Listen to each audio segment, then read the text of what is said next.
ধুবুৰীৰ ভাৰত-বাংলাদেশ সীমান্তৱৰ্তী অঞ্চলৰ বৃহত্তৰ ধৰ্মশালাত এখন উন্নত চিকিৎসালয়ৰ অভাৱত হাহাকাৰ হেজাৰ হেজাৰ লোক, যাৰ ফলতে এখন বিনামূলীয়া চিকিৎসা শিবিৰ দেখা পোৱা গ'ল হেজাৰ হেজাৰ লোক। চৰকাৰীভাৱে পৰ্যাপ্ত চিকিৎসা সেৱাৰ পৰা বঞ্চিত হোৱা অঞ্চলটোৰ হেজাৰ হেজাৰ লোক বৰষুণৰ মাজতেই শাৰী পাতি থিয় হৈ আছে বিনামূলীয়া চিকিৎসা সেৱাৰ বাবে।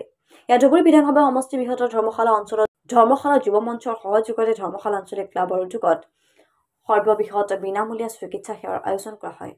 প্ৰায় 10,000 ৰোগীক বিনামূলীয়া চিকিৎসা সেৱা প্ৰদান উদ্দেশ্যে বিশাল আয়োজন কৰা পৰিলক্ষিত হয়। বৰষুণৰ মাজতে এইদৰে হাতত ছাতি আৰু মূৰত চকী লৈ শাৰী পাতি থিয় হৈ থকা পৰিলক্ষিত হয়। ধুবুৰীৰ পৰা তেজপুৰলৈকে প্ৰায় 20 গৰাকী অভিজ্ঞ চিকিৎসকৰ দ্বাৰা বিনামূলীয়া চিকিৎসা সেৱা প্ৰদানৰ লগতে বিনামূলীয়াকৈ ঔষধ আৰু ৰোগ পৰীক্ষা কৰাৰো ব্যৱস্থা কৰা পৰিলক্ষিত হয়। উল্লেখ্য যে স্থানীয় চিকিৎসক ডক্টৰ আনিছুৰ ৰহমানৰ প্ৰচেষ্টাত বিশাল বিনামূলীয়া চিকিৎসা শিবিৰত হেজাৰ হেজাৰ লোক উপস্থিত হোৱাটোৱে সীমান্ত অঞ্চলটোত এখন উন্নত মানৰ চিকিৎসালয়ৰ প্ৰয়োজন বুলি অনুমান কৰা হৈছে। বৃহত্তৰ ধৰ্মশালা অঞ্চলত এখন উন্নত মানৰ চিকিৎসালয়ৰ ব্যৱস্থা কৰা হ'লে এইসকল হেজাৰ হেজাৰ লোক উপকৃত হোৱাটো নিশ্চিত।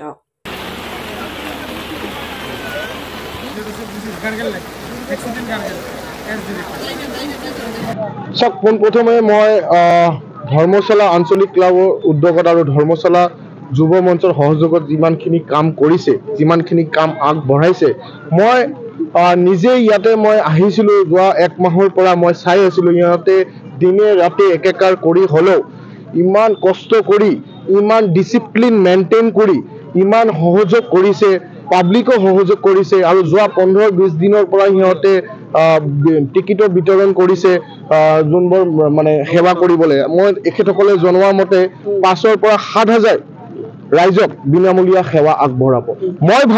মই ভাবোঁ এইটো এটা ডাঙৰ পদক্ষেপ। এই পদক্ষেপটো গোটেই অসমৰ ভিতৰত বিশেষকৈ নামনি অসমৰ এই পিছপৰা অঞ্চল ধুবুৰী সমষ্টিৰ অন্তৰ্গত ধৰ্মশালা নিচিনা জাগাত ইয়াৰ পৰা আপোনাৰ ধুবুৰী যাওঁতে বহুত সময় লাগে।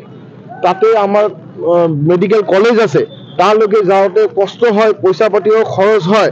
আজি চাওক ইমান ধুনীয়াকে ইয়াতে আয়োজন কৰিছে।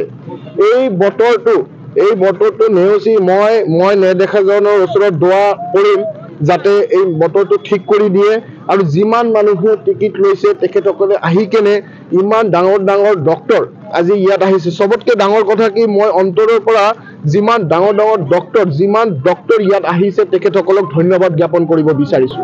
আমাৰ এই প্ৰগ্ৰামটো বিনামূলীয়া স্বাস্থ্য সেৱা শিবিৰ ধৰ্মশালা আঞ্চলিক ক্লাবৰ উদ্যোগত আৰু ধৰ্মশালা যুৱ মঞ্চৰ সহযোগত কৰা হৈছে।